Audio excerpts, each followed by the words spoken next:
Okay, at the end of the last movie, I realized that I gave my spot color a weird name. I used the word print in there after I said do not print. So I'm just going to call it do not print mechanicals.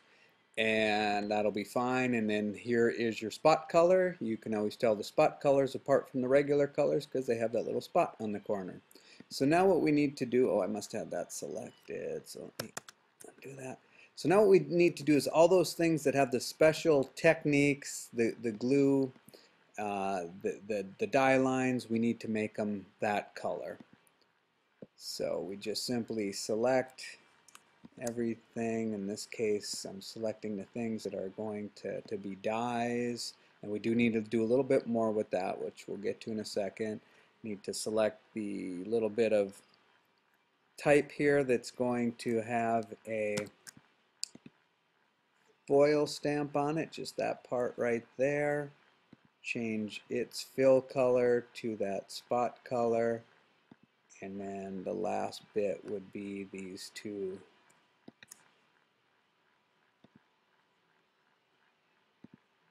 Okay, so now that should keep us out of trouble. Okay, let's focus on the dye line for a second and cover all the things that you need to do with a dye line. Let's say the only thing you had was a dye line. Well, first of all, you would make that spot color like we just did. Then the next thing you would do is put this on its own layer and call it something like dye line. Do not print. Okay, and then we're going to select and select here. I have both of these selected, which is what this little mark indicates here. And then let's move them up to that layer. So if we click the eyeball on that, there goes our dye lines. Okay, so that's number 2. Number 3 is this line should be a 0.5 inch stroke. So in the stroke panel, we're going to change that to 0.5. And then there's one last thing that we need to do here, and that is change this so that it is an overprint. Now, because we're going to have ink underneath this, the reason that we change this to an overprint is that we don't want to take a chance that when they turn that layer off, it leaves a white line around it. So we set it up like if it were an ink, it were going to print over the top of the ink that was already there. And to do that, you go and you find the attributes panel, and when you get that, you just simply put a check mark in overprint stroke. And you do have to have those items selected in order for that to take effect. So one way to just double check is to click both of them, and that will show up with the check mark next to it. Okay, so let's go ahead and close this out. Now, before we move on to the next mechanical thing, let's go ahead and take care of getting our bleed area going. So let's do this. We need this thing to be filled in solidly and then some. So a nice easy way to do that would be to go to our layers panel. Where are you?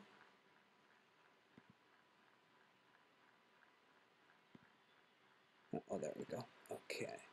And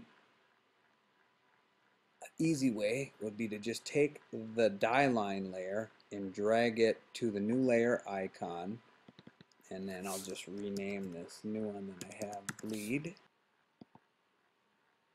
Okay, and then on the bleed layer with everything else locked, we're just going to change the colors to what I want. No stroke, just fills. This one's going to be 50% yellow.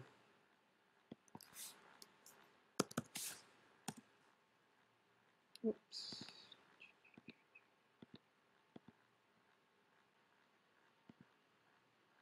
And that one 25% yellow. So now if we zoom in here, what we'll see is that this is just, simply the ink. We have this dye line over the top of them, but the dye line doesn't get printed. we need our ink to go 1/8 of an inch beyond there. So what we can't do this time is the nice easy way like we could with the rectangular shape, which is to click on this, go up to the width and the height, and just add a 1/4 of an inch to them. That doesn't work with irregular shapes because you'll get a 1/4 of an, or an 1/8 of an inch here and an 1/8 of an inch here, but where they curve you'll get a little bit less.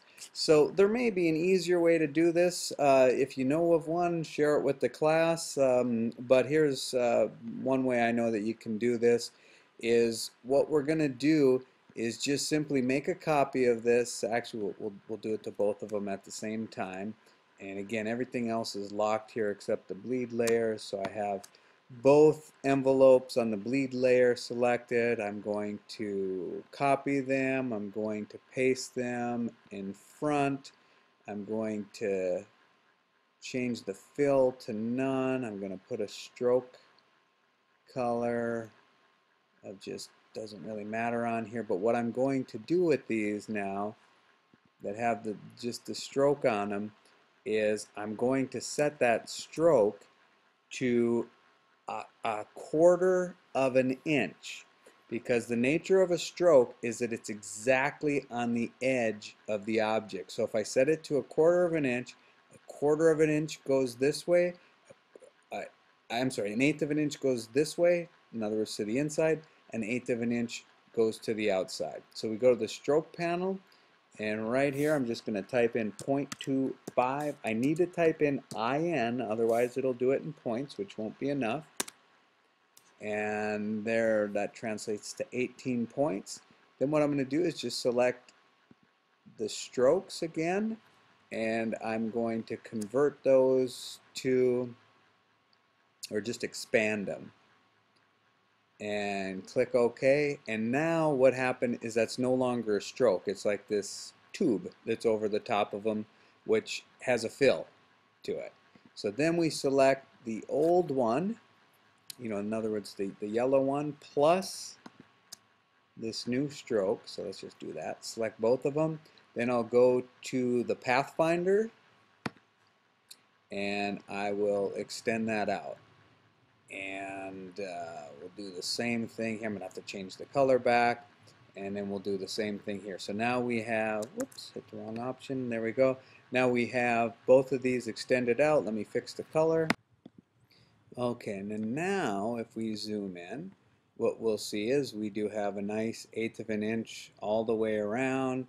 We have that, it kept the shape of our envelope. Now, what's to say that we could not have avoided that last step that I did by making the printing area this big? Sure, that would work, but you're wasting all this ink here.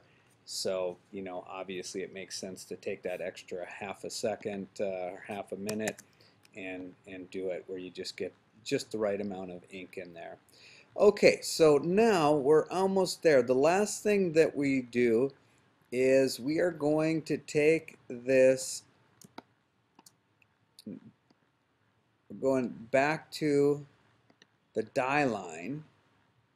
I'm going to select the die line, and I'm going to make crop marks with that, just like we did before. Effect, crop marks. Now you may think, why are you making crop marks when they're not going to actually use those to cut them?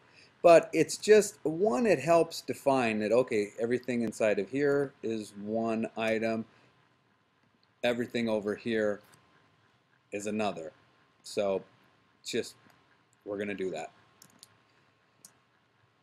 Okay, now let's see where we're at here. We need to address the other items, so let's clean this up a little bit. I'm going to take my layer that I gave you that was called starting, and let me just call this graphics, even though that's not entirely true yet because we still have the glue on there, but at least now my logo is on top. Okay, so let's go ahead and take care of the foil stamp next. So this needs to be on its own layer. So a lot like we did before, we are going to make a new layer. And this one said die line do not print. Our new layer, let's make it say foil stamp do not print. And then with that layer created, it's just a matter of clicking on this and this only, dragging the little icon that represents that selection, and moving it to the foil stamp layer. And so now, if I turn off that eyeball, I can see that that's indeed on there, and that's the only foil stamp thing. And I already made this color, that spot varnish, and we can see that if we look over here in the color guide or the swatches guide, that we indeed have that color selected. And then I'll make another layer called glue not print. Just seems weird to call it do not print since it will actually get glue printed on there. And then let's go ahead and take care of getting the true glue areas on there. So if we click this, drag this icon up to the glue no print layers, toggle that eyeball. Now you probably don't really have to do this, but if you're scared that the printer might mix up this glue with this glue, you could create yet another spot color of a different color for this glue, just so that might catch their attention. So let's go ahead and do that. We'll change that to this color blue or this cyan color, and I'll go through the same steps as before and change that into a spot. And since this one is specific to something, I'll just call it what it is, gum arabic. That's the name of the glue that goes on here. It's made from the acacia tree, and you can lick it, get it in your body, and it won't hurt you. Okay, so what did I do wrong here? It doesn't look like that's a spot color. Okay, there we go. Life is good again. So now we just need to make its own layer for that. Okay, so there is its layer. Now the next thing we need are fold marks. And fold lines, we are going to make those not black, be ½ inch long, a lot like crop marks. And that's exactly why we're not making black, because crop marks are ½ inch long, half point. We'll make them red, other bright color that definitely doesn't look like black, like this blue. Yeah, this would be too light, so let's just say. So we want these to about 1/4 inch from any artwork, another 1/8 of an inch away from the. Make one first, and then I'll show you make our life simpler placing them. Line segment tool. Click right here, tell it that I want it to be 0.5 in 90 degrees.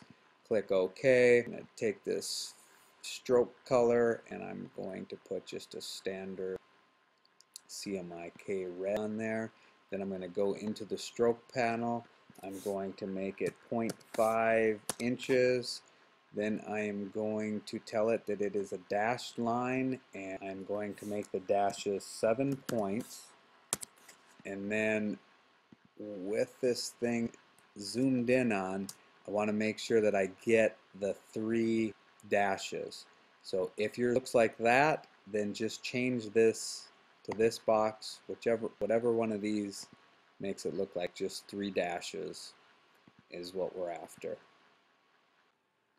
Rather than try to get out rulers or any kind of gauge to put these 1/4 of an inch away from here, we're going to use a nice little trick. Now all that really matters truly with the fold marks, if you're just putting stuff to press, and you're not worried about how it looks like if you wanted to show off these skills in a portfolio, all that really matters is that you'd have fold mark here, fold mark at the opposite end of this line. You would have one over here, and just enough distance in there so that you can't confuse anybody. But everything that you do for this class, I want to be portfolio worthy, so that you could show your envelope in the portfolio, and then maybe on the opposite page show the mechanical, so that the person knows that you can do it. But here's another opportunity to show off your design skills and make this thing look great. So what we're going to do is we're going to select this object here, and once again we're going to, but only this time it's going to be temporary, we're going to put a stroke on here and make it 1/4 of an inch so that we get an extra 1/8 of an inch on the outside. So 0.25, I need to type in IN. There, now that's going to help me place those.